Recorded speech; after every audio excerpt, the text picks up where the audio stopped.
Okay, so those of you that follow me on Instagram would have seen that yesterday my books arrived. So that meant I started reading Lady Midnight by Cassandra Clare. And can I just say my head still hurts? Because I'm trying to do what I did a couple of weeks ago where I marathoned like all her books in like the same number of days as the books, pretty much. And I'm doing this while I've got a bunch of assignments due, and I'm prioritizing the assignments, but it means I'm still reading the books. So I stayed up till 1:30 to finish this baby. And yeah, my head still hurts. But I did love this book. I loved it so much. But it also made me cry a lot. My brother had to comfort me, and it was just like, they're not real. And I'm like, yes, they're not real, but that is not helping the situation, Peter. I'm still upset.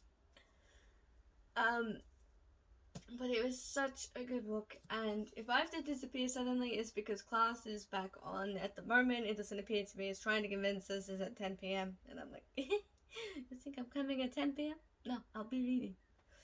So, yeah, that is interesting.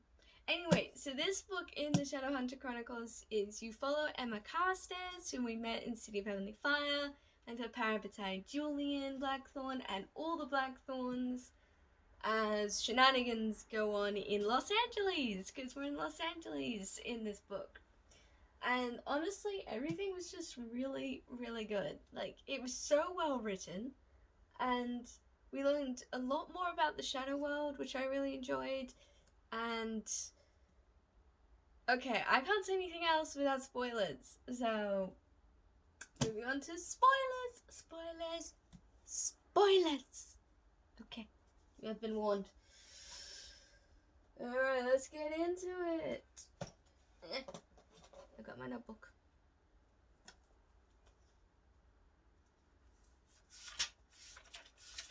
Oh my gosh, the number of notes. Okay. So, the first thing up is with the prologue. We meet Johnny Rook's kid, Kit. I like him. He seems better than his father, but something about Kit is everyone was shocked when this was revealed. To be honest, I don't know if I would have been or if I wouldn't have been if I hadn't been spoiled for it, because I've been working on this journal and I put his character profile in it because he's a pretty major character in the series, but it gives the spoiler away. And then also something happened in Tales of Shadowhunter Academy that began like, okay. So I don't think I would have been as shocked as everyone else apparently was. Because I'm beginning to get suspicious with Cassie's writing, And that proved in this one, because I did not know who the bad guy was in this one, but when it was revealed, I was more like, I knew it! Than shocked. Okay, and we see the LA shadow market, and I found that so fascinating. And it was full of interesting characters, and I'm just like, I want to go to the shadow market. Can I go? And Rook is the definition of shady. Basically, he's like this criminal who deals in secrets. Like, he knows secrets about everyone. And then Emma is here with her boyfriend Cameron, and I'm like, somehow I don't think this relationship will last. And the cold piece is discussed, because obviously in the end of City of Heavenly Fire, the Fae were ordered to disband their armies, to never carry a weapon. And it also turns out that Shadowhunters aren't protecting Fae anymore, they're not dealing with them, they're not even really supposed to talk to them, especially if they're underage. And they've sort of become like shunned by the Downworlder community because they don't want to get in trouble with the Shadowhunters. And someone is murdering Fae and humans the same way as Emma's parents were murdered. And the prologue ends by Kit's dad saying he's his biggest secret, and I'm like, huh? Then Emma and Christina are BFFs, so we meet this girl, Christina Rosales. If I'm pronouncing that name wrong, I'm so sorry, but she is so elegant, and she's from Mexico, I believe. It keeps saying Mexico City, so I'm assuming that means Mexico. And she speaks like 7 languages, and there's this guy apparently back where she was that her mother wanted her to marry, Perfect Diego, and she doesn't want to, so she left. I think. And then we come across, so they're staking out this area where a murder's supposed to go down, and we come across a Fae, and the Fae mentions Mark, and I was like, Mark? Mark? And I was like, is he okay? Because it's been like 5 years, and who knows how long that is in Fae terms. Is he okay? Mundane body found covered in marks, like Emma's parents, and Jem is mentioned, because Emma's like, there's only one silent brother I ever liked, and he stopped being one. And then Diana Wayburn turns up, and she is fabulous. And Diana found out about Rook and was pissed. And Christina took pictures of the body and gave them to Emma, and yeah. And so Emma shows her what she deems her wall of crazy, which is like everything she's worked on over the last 5 years to solve her parents' murder. Emma gives Christina a proper tour of the Institute, Blackthorn style, so she shows each and every room that the Blackthorns live in, because apparently they've been away for 2 months visiting an old relative in England. And honestly, the entire Institute sounds gorgeous.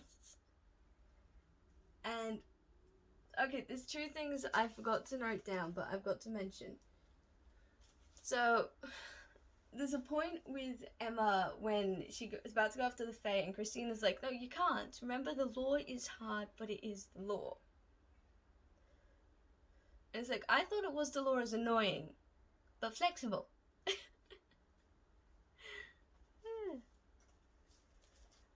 Rook is a snake, because he was the one who told Diana that Emma saw him. Diana explains the politics and that revenge is not the answer, because Diana's like, well, what if you work to hunt down the Fae thing, even though you're not allowed to, and Julian's still writing every year to get Helen back? It looks suspicious, and the Clave won't like it.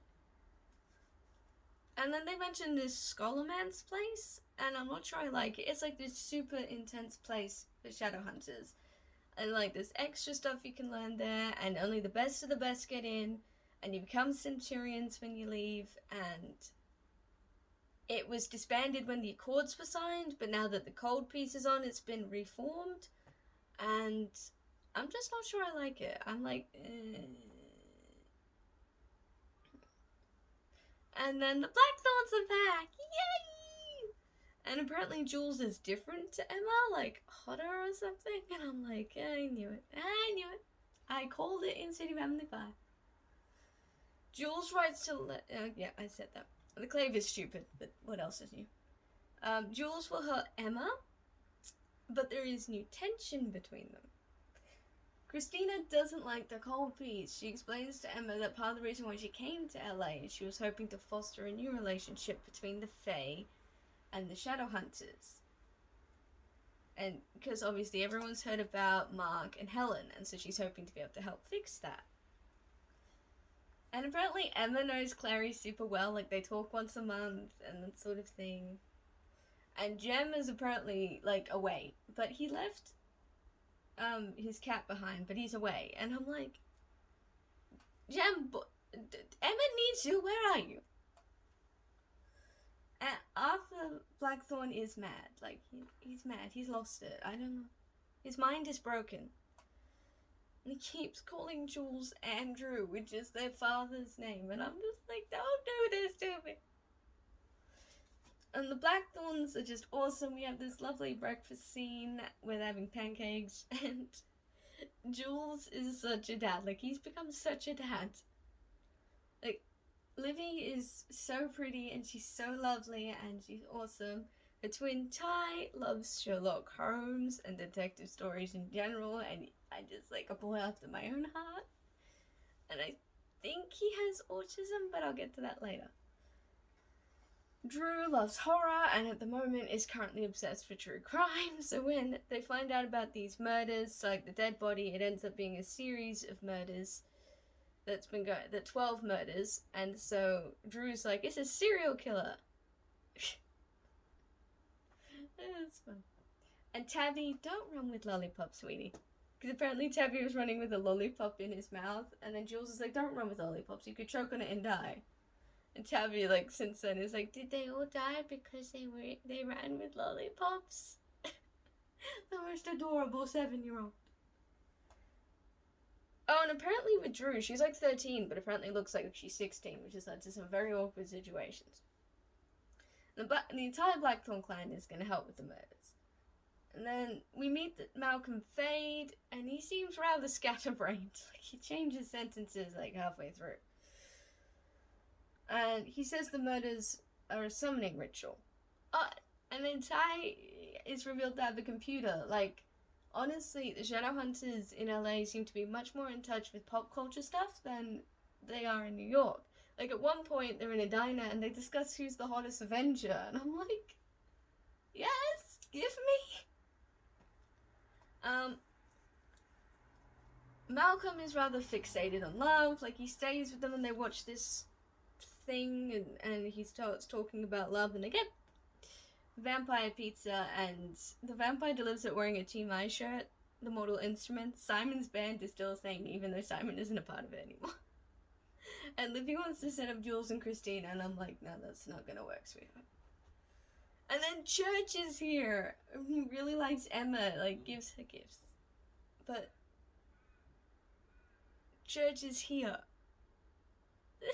And he's nicer than I've ever seen him. I love it. And then poor Jules, he had to become a parent at 12 because Uncle Arthur wasn't doing anything because, like I said, his mind's broken. And then the boy needs to explain himself to Emma because at one point he goes, I wish we weren't parabatai. I'm like, boy, we do not say this with no explanation.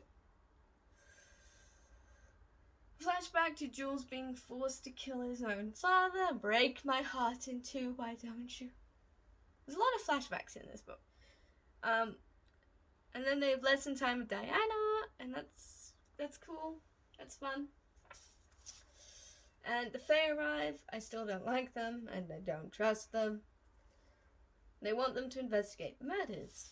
Arthur is seriously unwell. And then apparently there's a message on the bodies, and they've managed to translate the first part, and it says fire to water. And then Mark is back, and my heart is broken. Okay, because when he comes back, Jules rushes over to him, and he's like, Mark, it's me. And Mark's like, Father? Faint. And you're like, broken, I tell you, it's 150 pages in, and I'm already sobbing. Mark can't handle the ruins, and he can't recognize his own fam, because apparently the Wild Hunt hurt him before giving him over, so that they would try and put ruins on him to heal him, and he freaks out because he hasn't been able to do that for so long. And he doesn't recognize anyone. Like, Ty comes in, and Jules is like, that's Ty, your brother. And he's like, no, my Ty is a little boy. And I'm like, it's been 5 years, bro. And Christina decides to help because she's the only one who didn't know him before, so it shouldn't cause a problem with, his whole memory thing. So Jules and Emma visit Malcolm Fade, and Magnus is here. Good to see you, babe. Good to see you. And Malik is mentioned with the little warlock shot Max, and it's so cute. And then, okay, Malcolm says a line, and I think this is what tipped me off, because he goes, because I'll let you down. Everyone does. And I'm like, dude, we don't say that unless you're planning on letting them down. Somehow. And then, broken! Again, my heart. Jules got through to Mark, and there's a lovely family moment. The way he got through to him, he's just like, because Mark is convinced he's an apparition been sent by the Wild Hunt to torture him. And I'm like, And Jules is like, no, it's me, okay? You remember what you said to me on the day they took you? You remember what you told me? And I'm like, and then so yeah, there was a lovely family moment with all the kids and everything. But then Mark, and it's like Livy gives him an apple, and he's like, "Thank you, gracious sister." But then Mark asked where Helen was, and didn't take the news well that she'd been banished.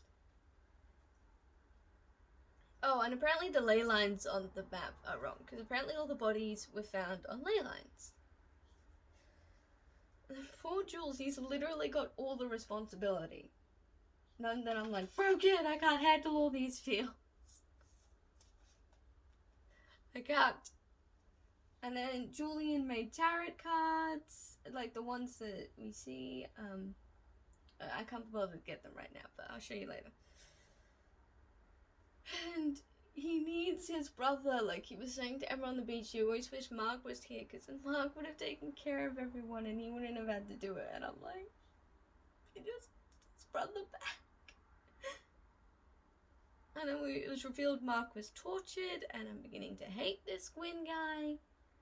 And then Emma and Mark go off on a magic motorcycle. It can fly, it can fly, it can fly. And poor Drew, because Emma makes a comment at one point that Drew is sort of, you know, the underlooked one in the family, because the twins have each other, and Tavi's so little that Julian just spent a lot of his energy on him, so Drew just kind of gets left out of the picture, you know? And I'm like, they want their brother back. If he leaves at the end, I will kill someone, because they all want Mark back. Just let him stay. Because they get the choice. Basically, it's all Mark's choice. So if Mark chooses to leave, I'm done.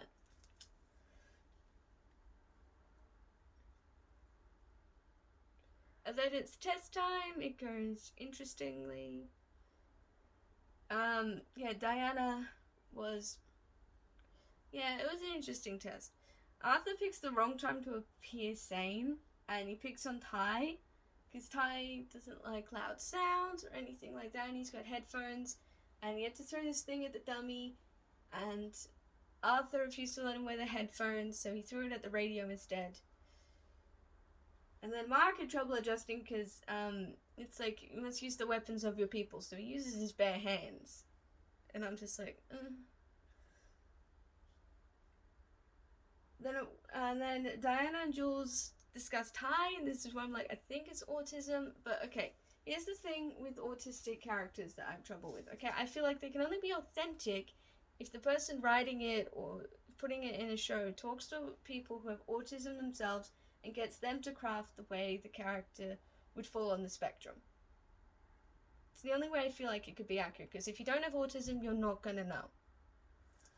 So I'm a bit conflicted, because I don't know if it's good or not, because obviously I'm not on the autism spectrum, so I don't know. Is it a good representation? Yeah, and then, because Ty wants to go to the Sholomans, and Jules is just like, he won't cope there, it won't be okay, and Diana's like, that's because you've given him a rosy picture of the world, you haven't let him formulate his own thing of the world. And yeah, and the investigation leads to a dead woman in a pool with her hand missing. There's a dog there, and Jules is attacked and he's hurt by a strange arrow. And then Christina and Mark share a moment. She cuts his hair, he talks about the Fae Court, he calls her beautiful, and Mark worries that he'll never see the true Jules again, because though he thought Helen would be there, and Jules has changed so much he doesn't know if he's ever going to see what he remembers of his little brother. And he spoke to Helen on the phone, but of course we didn't get to hear from her. I want to hear from Helen! And then a 911 text, and they all go rushing to help Jules. But then Jules is healed through magic parabatai powers, and it's intense, and I'm just like, what is going on? It's like, Emma straddles him, for one thing, and I'm just like, okay. Then they eat at a diner, and Mark orders a plate of strawberries. It's kind of funny. And they have to go to a cult. Yay! And then it seems like things are heating up between Mark and Christina, but then Kieran turns up. And then he and Mark kiss, and I'm going, what the heck? And then we get a flashback to Mark in the Wild Hunt, and Gwyn isn't as bad as I thought, but he is relentless. I don't like the other members, bigoted idiots. And then it's Kieran and Mark are actually quite sweet, and they're possibly in love. And then, Kieran's also an unseelie prince, but apparently there's a lot of them. And he's like 24 brothers or something. And basically, in the Wild Hunt, Mark couldn't really be himself because he kept getting attacked by the other members and other Fae for being a shadow hunter. And so he had to try and like hide it down, but he kept to himself because he didn't feel like he could be friends with any of them for obvious reasons. Then he and Kieran become friends, and then slowly become more. And Kieran allows him, like, when he holds him close, to say to himself, I'm a shadow hunter, I'm a shadow hunter, I'm a shadow hunter. And I'm like, this is breaking my heart, dudes. And apparently the hunt is a form of punishment. And also apparently when you become part of the hunt, your eyes become heterochromatic to show that your soul is divided. And Taffy apparently has nightmares about the Dark War. The poor baby. He was only 2 when that was going on, you know? And then Emma has realized something about her feelings because Jules nearly died, so she's had to reassess, reevaluate. Emma and Christina go shopping, and they get some really nice dresses because the party at the cult, you have to be semi-formal.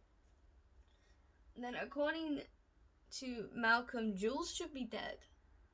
Like, the Iratsi and healing should not have worked. And I'm like, well, that's comforting. And then Livy and Ty have translated the writing in this cave they found earlier on, and but our love, it was stronger by far than the love of those who were older than us, of many far wiser than we, and neither the angels in heaven above nor the demons down under the sea can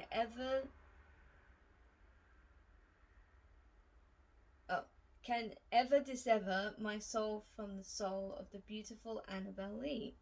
Edgar Allan Poe? And Jules really feels like a parent. There's a moment where he's like, he thinks back to when he fell while he was holding Tavi, and he rolls so that he falls on his back, and he's like, Tavi, my baby, is he okay? It was the first time he had thought my baby and not the baby. He just doesn't want to lose anyone. And then the next chapter is just like the chapter of USG, undeniable sexual attention. The twins play a prank on Mark, and it's so funny. He comes down in like this furry coat and just that, and they're like, Mark, that's not what you wear. And he's like, I see, I must never trust the twins. And he's like, and Jules is like, I told you not to trust them. It's really quite funny. At the party, it's for downworlders and mundanes. It's for part downworlders and mundanes with the sight. Mark runs off, and Christina has to dance with the Bloom. Apparently he's a bit of a pervert. And Jules and Emma share an intense dance. Like, it was intense. Then, Kieran and Mark kiss, because Kieran's there, apparently. And he goes, she can have your body, but not your heart. Come back to me. And he's talking about Christina, and I'm like, this is just weird. And then it turns out the cult is behind the sacrifices, naturally. And they know about Nephilim. Mark and Christina talk about Kieran, love, etc. And Mark's just like, he's okay with me sleeping with you. It's like, it's okay for me to want you. And then Christina's like, I do not want a body without a heart. And I'm like, you go, girl, you tell him. Jules and Emma are a tad awkward after that very intense dance. And then they have to go and see Johnny Rook again, and it went really poorly. They got the info, got the address of the next victim, but Ty broke in and threatened to kill Kit. Boy, really? And then Kit was attracted to Ty. It's like the dude, like Ty's got a knife to his throat, and he's just like, he's beautiful. And I'm like, priorities, man.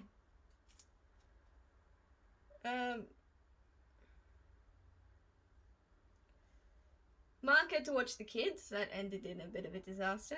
And Jules is terrified that Mark will leave. And he snaps at Mark and has a bit of a painting breakdown because, okay, he's had to become the parent. He can't be the fun one or anything like that. So he's a bit jealous of Mark because Mark was able to be the fun one, let the kids go a bit crazy. And Jules has to explain the repercussions of what he did and why it's not a good thing that he did what he did. And he's just like, and then tell them you won't leave. Tell them. And he just sort of slides on the ground and he has a freak out and everyone's very, startled because he's held it together all this time. He's been the strong one and now he's freaking out.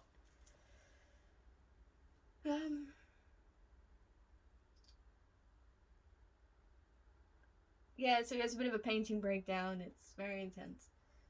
And Mark is completely torn. He has no idea how to choose between the two. And then he reveals this line that apparently the Fae always used to say to him. First the flame and then the flood. In the end, it's blackthorn blood.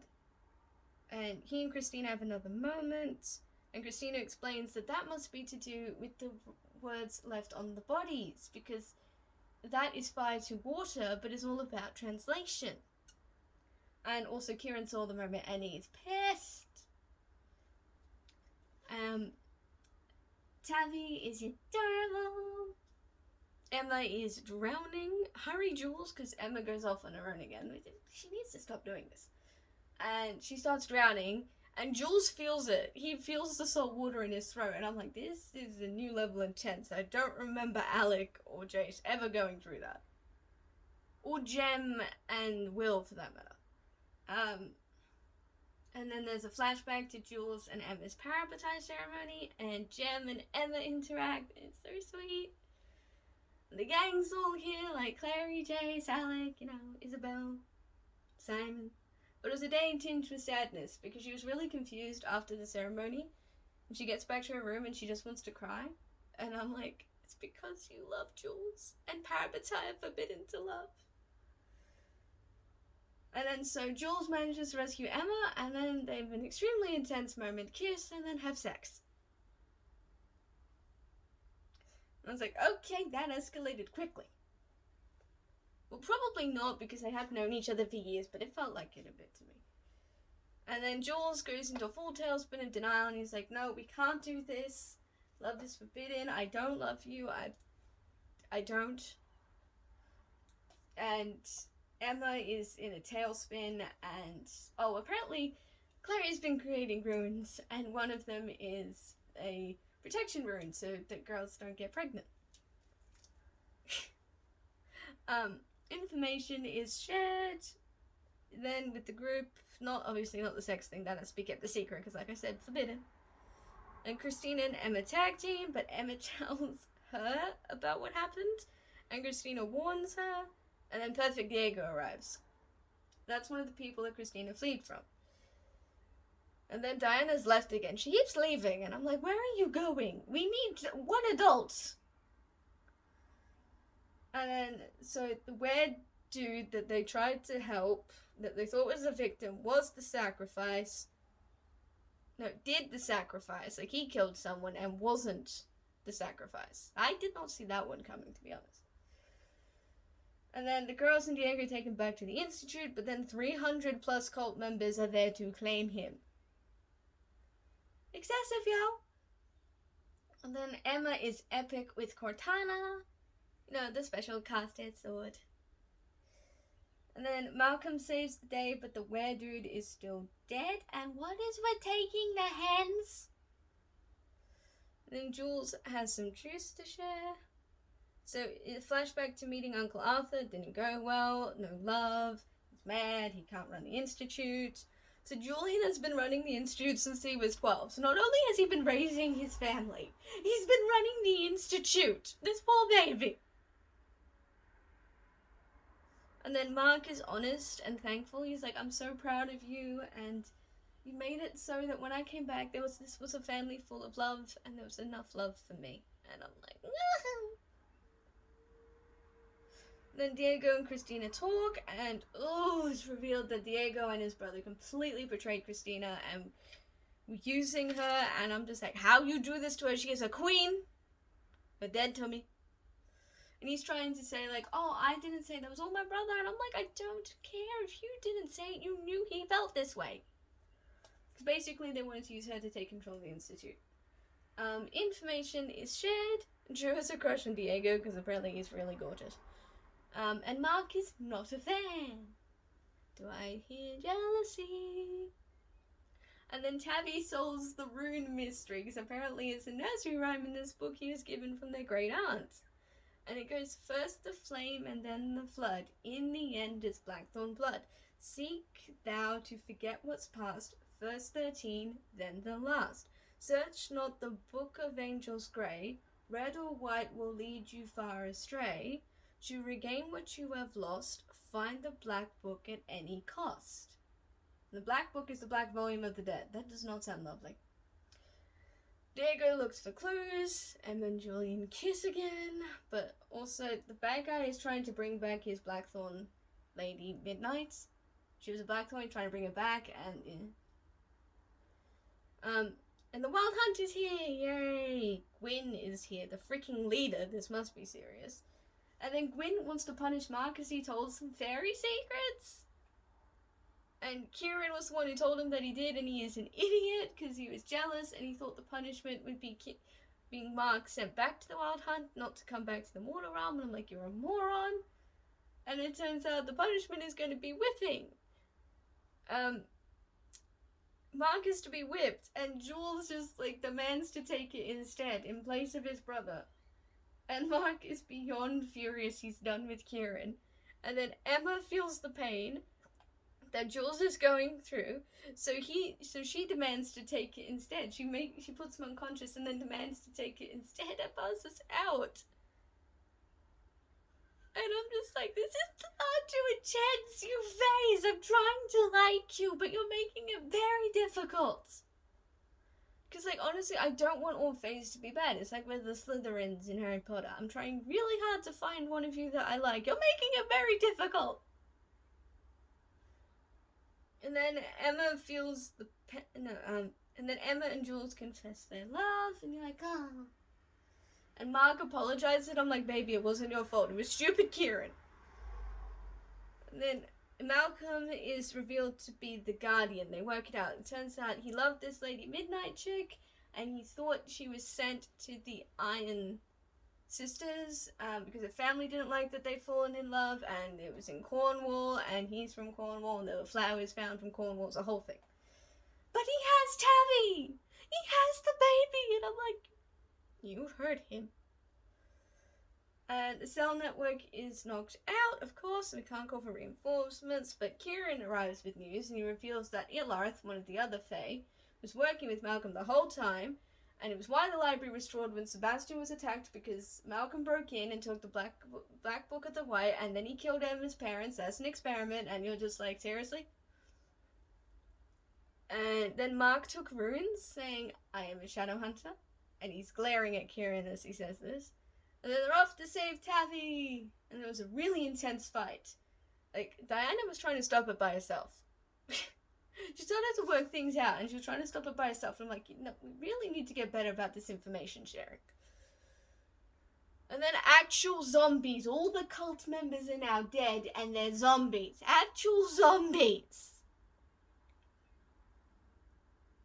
And Malcolm was completely insane at this point, and he's trying to kill Taffy, and it doesn't work, and Kieran and Mark come in on the horse, and they manage to get him out of the protective circle, and then Emma ends up alone with him, and they're fighting, and Emma gets hurt, and he's going on about how he loved her so much, and apparently the Blackthorns buried Annabelle alive as punishment for daring to fall in love with a warlock.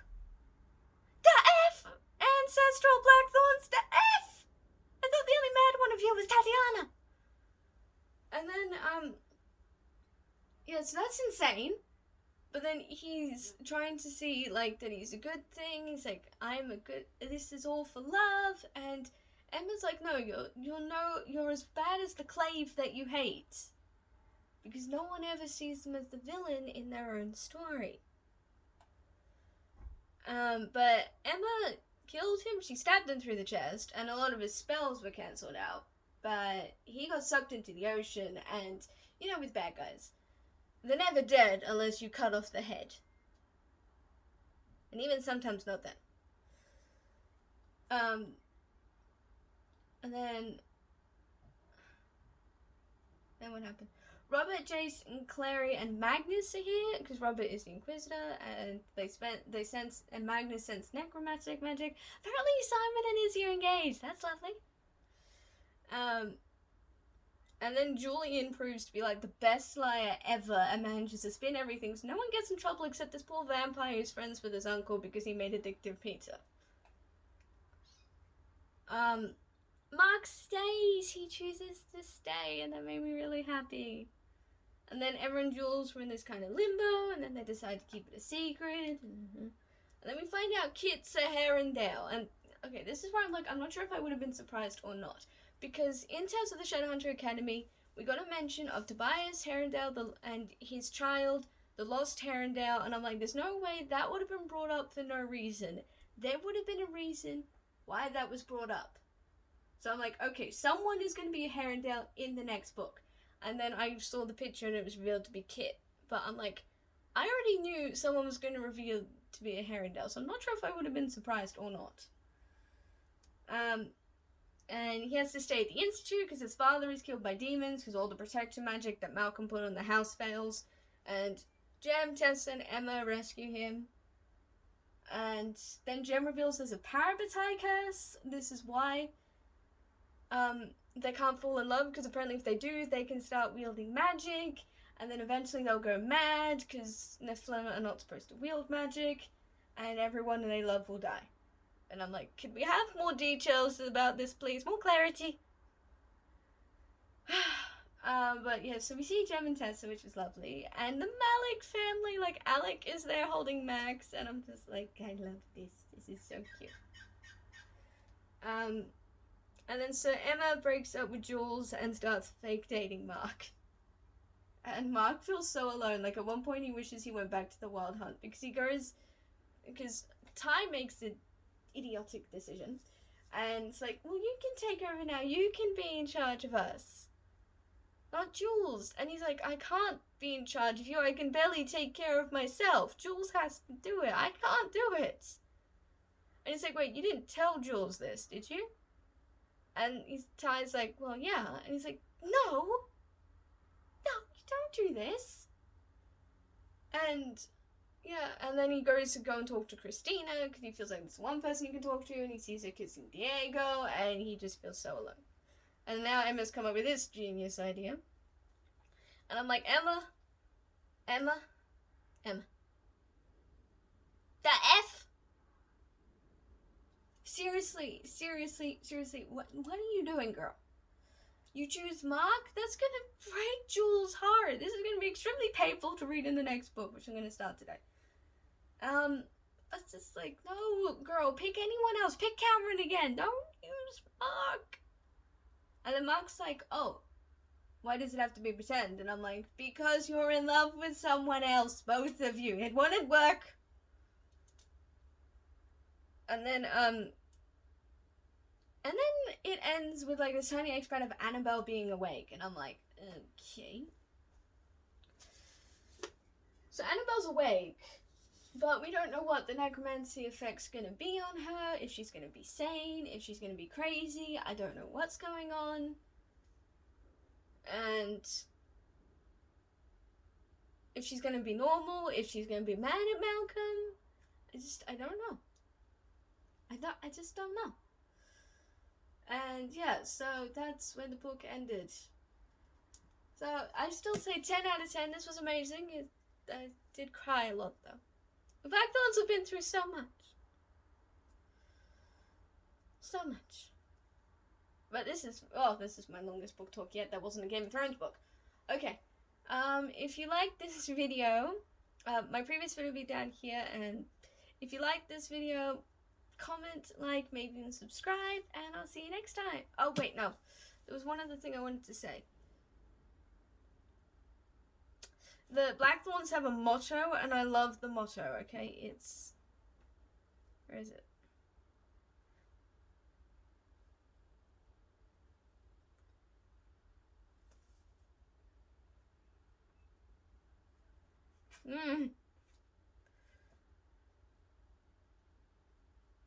Okay, it's like Lex and Nola, Lex is something, a bad law is no law. And I'm like, damn, Blackthorns. Damn.